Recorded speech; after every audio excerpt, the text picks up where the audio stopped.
नमस्कार, मैं हूं आपके साथ मयंक मिश्रा। आज 8 तारीख है और देखिए मैं सीधा पॉइंट पर आना चाहता हूं।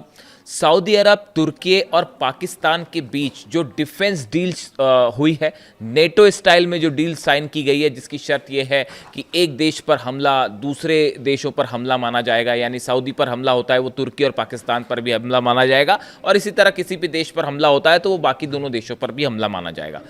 इस डिफेंस डील के साइन होने के बाद, जिसका नाम मेक्का जॉइंट डिटरेंस एग्रीमेंट रखा गया है, जो एर्दोगन, मोहम्मद बिन सलमान और शहबाज शरीफ के बीच में हुआ, इस एग्रीमेंट के बाद मेरे पास कम से कम 1000 लोगों के ये कमेंट्स आ चुके हैं वीडियोस पे अलग अलग कि आप इसको किस तरह से देख रहे हैं।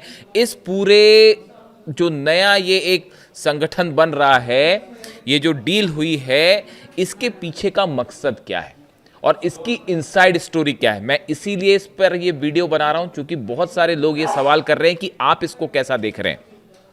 सबसे पहले मैं शुरुआत ये करना चाह रहा हूं कि इसको लेकर ईरान की तरफ से क्या प्रतिक्रिया आई है। ईरान ने सऊदी को क्या जवाब दिया है इस नेटो, जो मुस्लिम नेटो कहा जा रहा है सो कॉल्ड। देखिए, पहली बात तो मेरी व्यक्तिगत राय अगर आप जानें, ईरान को किसी भी ऐसे संगठन में शामिल किए बिना वो संगठन कभी सक्सेसफुल नहीं हो सकता।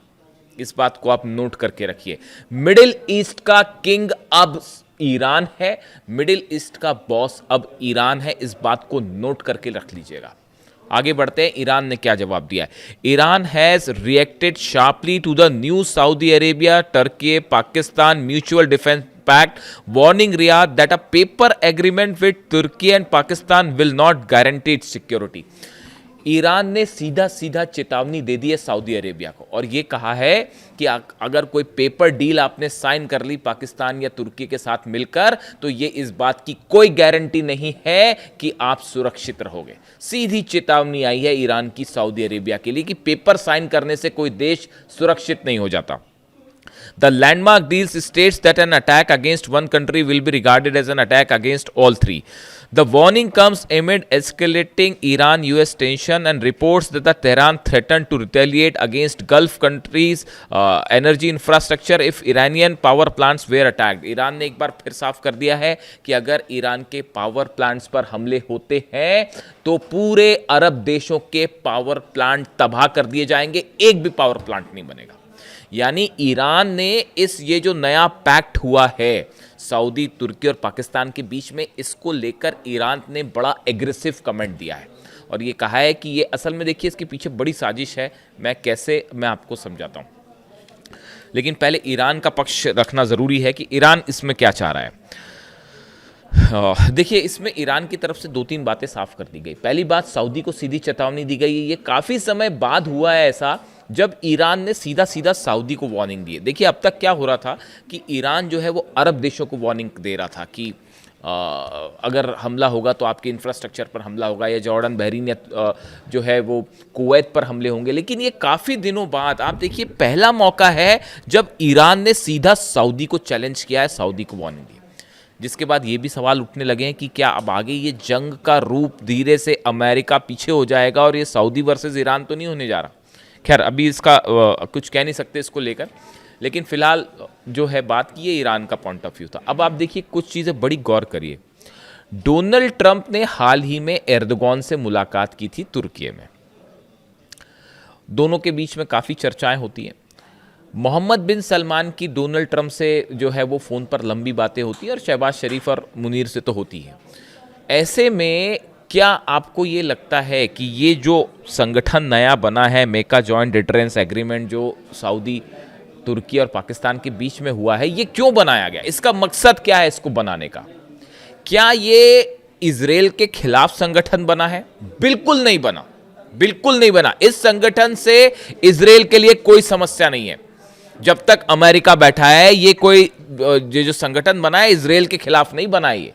देखिए, इसका ईरान को लेकर क्या रुख होगा और इसका अमेरिका को लेकर क्या रुख होगा, ये जो चीज़ें हैं, ये 2 सवाल ऐसे हैं जो बेहद अहम हैं।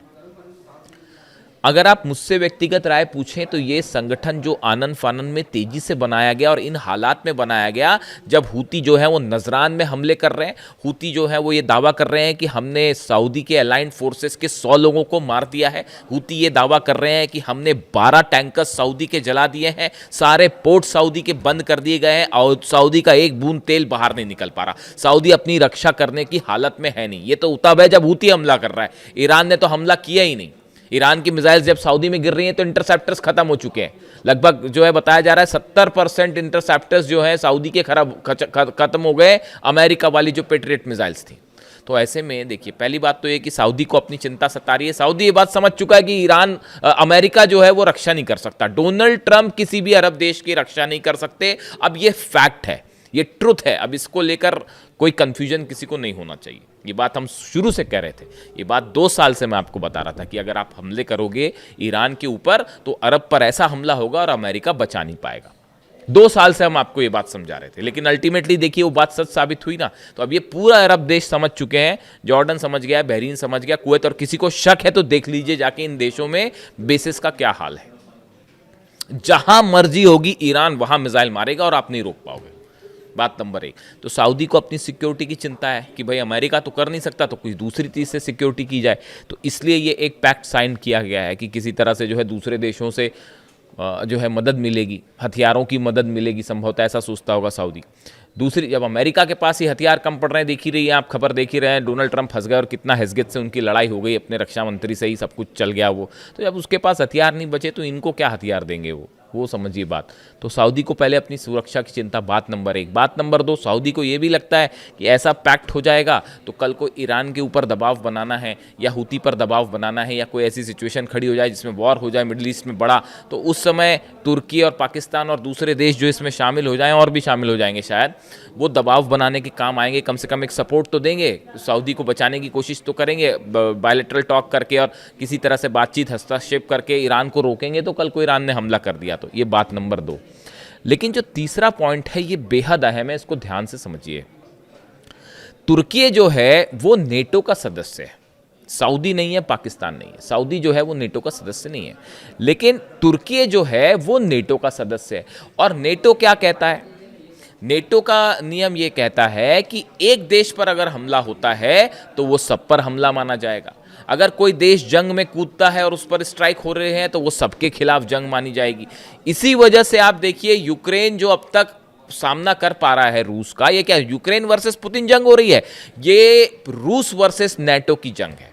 अमेरिका हथियार दे रहा है, नेटो के जितने देश हैं, जर्मनी, इटली, ये सब के सब हथियार दे रहे हैं साहब। इसीलिए जेलेंस्की अब तक जंग कर पा रहे हैं, वरना यूक्रेन तो कब का ये जंग हार चुका था। तो ये नेटो वर्सेस रूस की जंग है। तो आपने क्या किया कि तुर्की नेटो का सदस्य है, तुर्की के खिलाफ जंग मतलब नेटो के खिलाफ जंग मानी जाएगी। अब तुर्की का पैक्ट हो जाता है, सऊदी से करवा दिया जाता है, यानी सऊदी पर हमला माना जाएगा तुर्की पर हमला, और तुर्की पर हमला माना जाएगा नेटो पर हमला। यानी ये एक रास्ता बनाया गया है कि कल को सऊदी को बचाने के लिए नेटो आए तो वो अपनी फोर्सेस भेज सके, अपने एयरप्लेन भेज सके, अपने डिफेंस सिस्टम भेज सके, अपनी मिसाइलें भेज सके। समझ रहे हैं आप इस बात को? क्लियर है या कंफ्यूजन है कोई? देखिए, तुर्की पर हमला यानी नेटो पर हमला माना जाएगा, ठीक है। ये जो नेटो का नियम है खुद ये कह रहा है कि तुर्की किसी भी सदस्य पर हमला तो तुर्की पर हमला यानी नेटो पर हमला। और अब ये डील होने के बाद, ये मेका जॉइंट डिटरेंस एग्रीमेंट के बाद, सऊदी पर हमला यानी तुर्की पर हमला माना जाएगा, और तुर्की पर हमला यानी नेटो पर हमला, तो फिर नेटो भी सऊदी की मदद कर सकता है तुर्की के जरिए खास तौर पर। यानी एक देखिए, मिडिल ईस्ट में हकीकत क्या है? हकीकत ये है कि अमेरिका और इजराइल का तो खैर ईरान से अब कोई मुकाबला ही नहीं है। ईरान जब चाहे वो इजराइल को घुटनों पे ला देगा, जब चाहे तब। अकेले जंग करने की हिम्मत ही नहीं। आप दुनिया के किसी डिफेंस एक्सपर्ट से जाके पूछ लो, क्या इजराइल ईरान के साथ अकेले जंग कर सकता है? बिल्कुल नहीं कर सकता। नेतन्याहू, इजराइल, मोसाद, सब ये जंग हार चुके हैं। ये मैं डंक की चोट पे कहने को तैयार हूं और मुझे किसी ये कहने में कोई हर्ज नहीं है। कौन सा डिफेंस एक्सपर्ट आप ले आए, क्या कर पाए इजराइल के जेट्स, बताइए। और अगर अकेले लड़ लें तो उसके बाद तो वो हाल होगा जो जॉर्डन, कुवैत और बहरीन का हुआ। इतना ठोकेगा ईरान। और अभी तो वो सब हथियारों का जिक्र ही नहीं हो रहा है जो चाइना, रशिया ने भेजे, और उनकी जो नई टेक्नोलॉजीज है उसके बारे में तो अभी बात ही नहीं है। बड़े सारे हथियार तो अभी यूज भी नहीं किए गए। खैर, तो अब जो है अमेरिका अकेले मुकाबला नहीं कर सकता ईरान का, ये बात साबित हो चुकी। शुरू में ये सोच के चल रहे थे कि बस 48 घंटे में निपटा देंगे हम ईरान को, आज 5 महीना हो गया, खत्म हो गया। आगे देखिए कैसी हार्मूज में कैसी हालात है, गिड़गिड़ा रहे हैं डील के लिए। लिटरली गिड़गिड़ाना शब्द होता है ना, देखिए मैं ज़्यादा चीखना चिल्लाना करता नहीं, तो मैं प्रेम से ही बात करता हूँ। तो ऐसा है कि वो जो गिड़गिड़ाना शब्द होता है ना, जो गिड़गिड़ाना, वो वाली हालत है अमेरिका की हॉर्मूज में। और ईरान ने कह दिया साहब देखो आपसे तो हम कोई बात ही नहीं कर रहे, हमको खोलना होगा हॉर्मूज तो खोलेंगे, नहीं खोलना होगा तो नहीं खोलेंगे। और पहली वाली सिचुएशन तो आप एक्सपेक्ट मत करो कि पहली वाली सिचुएशन में हॉर्मूज चला जाएगा, है ना। तो अब ये दुनिया, ये मिडिल ईस्ट की एक डेट थी 28 फरवरी, जिस दिन आपने अली खामेनी साहब को शहीद किया था, उसके बाद से अब मिडिल ईस्ट का इतिहास बदल गया and Iran is the boss. इस बात को गांठ बांध लीजिए आप। मिडिल ईस्ट में कोई भी मुस्लिम नेटो शब्द का इस्तेमाल हो रहा है इस शब्द के लिए, इस ऑर्गेनाइजेशन के लिए। मुस्लिम नेटो शब्द में, इस शब्द में ये शब्द तब सार्थक हो पाएगा जब ईरान की सेना इसमें शामिल होगी। मिडिल ईस्ट का कौन सा देश ईरान का मुकाबला कर सकता है, आप मेरे को बताओ। एक मेरे को मुस्लिम देश का नाम बता दो यहां पर जो ईरान का मुकाबला कर सकता है। बताओ, आप बताओ मेरे को, कमेंट करके बताओ, मैं कमेंट देता हूं आपको, कमेंट करके बताइए कौन सी देश, कल को सऊदी और ईरान की जंग हुई, 48 घंटे में क्या हाल होगा सऊदी का अंदाज लगा लीजिए आप। बताइए कोई अरब देश मुकाबला कर सकता है? अरे अमेरिका मुकाबला नहीं कर सका, मिल के वो उसने 12 देशों पे जो है ठोक रखा ईरान ने। तो पूरा अरब और अमेरिका मिलके, इजराइल मिलके 5 महीने में क्या कर पाए आप ईरान का? तो सऊदी अकेला क्या कर लेगा साहब? इसीलिए ये पैक्ट हो रहा है और ये एक बहुत ही बड़ा प्लॉट है। ये कुछ लोगों का कहना है कि इससे इजराइल घबराएगा। अरे डोनाल्ड ट्रंप हमला करने देगा इनको, जो एर्दोगान से हाथ मिलाते फिर रहे हैं, सलमान से लगातार बात कर रहे हैं, पाकिस्तान से लगातार बात, वो इजराइल पर हमला करने देंगे इस संगठन को? बिल्कुल नहीं। हमेशा देखिए इजराइल की आलोचना की है, जो मुस्लिम कंट्रीज़ का जो ऑर्गेनाइजेशन है उनकी तरफ से और ये मुस्लिम देशों की तरफ से हमेशा सिर्फ इजराइल की आलोचना हुई है। फिलिस्तीन में इतने हज़ारों लोग मारे गए, हज़ारों बच्चे मारे गए, उनकी सिर्फ आलोचना हुई है। वेस्ट बैंक पर लगातार ऑपरेशन जारी है इजराइल का, लेबनान पर लगातार हमले जारी हैं, सीरिया पर ऑपरेशन जारी है, गजा में क्या हो रहा है आप देख ही रहे हो। हीनियस क्राइम है, वॉर क्राइम्स हो रहे हैं गजा में। मुस्लिम देशों की तरफ से सिर्फ आलोचना हो रही है। हिम्मत करने वाला सिर्फ एक देश रहा जो मिसाइल मार रहा है, वो ईरान मार रहा है। भूलना मत इस बात को। अली खामेनी साहब ने हमेशा कहा जब ज़रूरत पड़ेगी हम युद्ध के लिए भी तैयार हो जाएंगे। लेबनान के लिए भी वो जंग के लिए तैयार हो गए, गजा के लिए भी जंग के लिए तैयार हो गए। इसीलिए खामेनी साहब थे। अब ये जब मैं मीटिंग्स देखता हूँ ना ऐसी, मतलब टू बी वेरी फ्रैंक भाई, देखो मेरे को जो लगता है मैं अपनी राय बता रहा हूँ, आपको ठीक लगता हो तो स्वीकार करिए, वरना आपकी आलोचना का भी स्वागत है। चूंकि ये पब्लिक प्लेटफॉर्म है इसलिए मैं आपकी आलोचना का भी स्वागत करता हूँ। देखिए मैं बिल्कुल ऐसा नहीं चाहूँगा कि कोई मेरी आलोचना करे तो मैं उसको स्वीकार नहीं करूँ, बल्कि हमको दूसरों के विचारों को हमेशा स्वीकार करना चाहिए। अच्छे शब्दों में, साफ सुथरे शब्दों में अगर कोई आलोचना कर रहा है तो उसका बिल्कुल स्वागत है साहब। ये डेमोक्रेसी यही है, ओपन जो विचारधारा है वो यही कहती है कि आप मेरी आलोचना करेंगे मैं बिल्कुल स्वीकार करूँगा। जब ऐसे डील्स में होते देखता हूँ ना, तमाम जो नेता इस पूरी जंग में इन्वॉल्व हैं, चाहे अरब देशों के हो, चाहे अमेरिका हो, इजराइल हो, इन सबको देखने के बाद देखिए ऐसा लगता है कोई भी कदम होता है उसमें किसी तरह की साजिश नज़र आने लगती है। सामने कुछ और हो रहा है, पर्दे के पीछे कुछ और हो रहा है, डिफेंस डील हो रही है तो किसके मन में क्या प्लान है, ट्रम्प की क्या साजिश है, इजराइल की क्या साजिश है। आप देखिए एक शख्स थे सिर्फ अली खामेनी साहब, जिनकी मंशा पर कभी कोई शक नहीं करता था, दुश्मनों को भी शक नहीं था। उन्होंने कह दिया कि साहब मैं जो सामने वो पीछे मैं बात नहीं करूंगा मतलब नहीं करूंगा, मैं डील नहीं करूंगा मतलब नहीं करूंगा। उन्होंने कहा था अमेरिका से बात करने का कोई मतलब नहीं है। आज देखो आज क्या हालात है, इतनी जंग हो चुकी, इतनी जंग हो गई इतने दिनों बाद, 5 महीने की जंग देखिए। इतनी जंग के बाद क्या वो बात सही साबित हो रही है? नहीं हो रही है कि डील का कोई अंदाजा, बातचीत का कोई नतीजा निकल रहा है? नहीं निकल रहा। तमाशा बना रखा है कि बस अब जंग हो रही है, नहीं अब बात अच्छी हो रही है, नहीं आप सीज फायर कर लेते तो ऐसा कर लेते। बात सच साबित हुई ना अली खामेनी साहब की, ये विजन था उनका, इसीलिए he was the supreme leader and that's why I like Ali Khamenei साहब। इसीलिए मैं उनकी तारीफ करता हूँ, उन्हें पसंद करता हूँ कि उनका विजन देखिए कितनी क्लैरिटी के साथ है। उनको पता था कौन दुश्मन है, कौन दोस्त है, कौन क्या। इसीलिए उन्होंने कहा था सऊदी को लेकर, वो हमेशा ये चाहते थे कि शिया और सुन्नी के बीच में ये जो एक तनाव वाली स्थिति है ये हमेशा दूर हो जाए और हर अरब देश को ये समझना चाहिए कि असली दुश्मन कौन है। ये बात वो हमेशा समझाते रहे।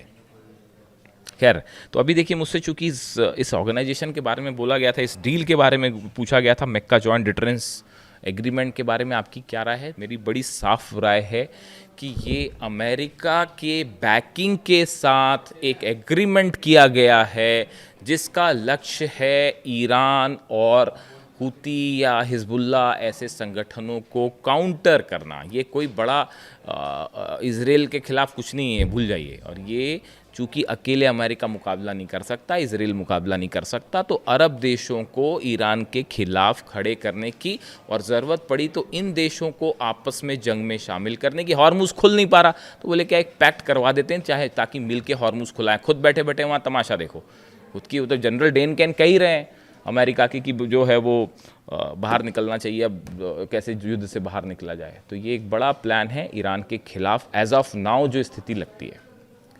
कमेंट करके आप बताइए आपको क्या लगता है, और आपके सारे कमेंट्स मैं पढ़ूंगा और जवाब देने की भी कोशिश करूंगा। Thank you so much.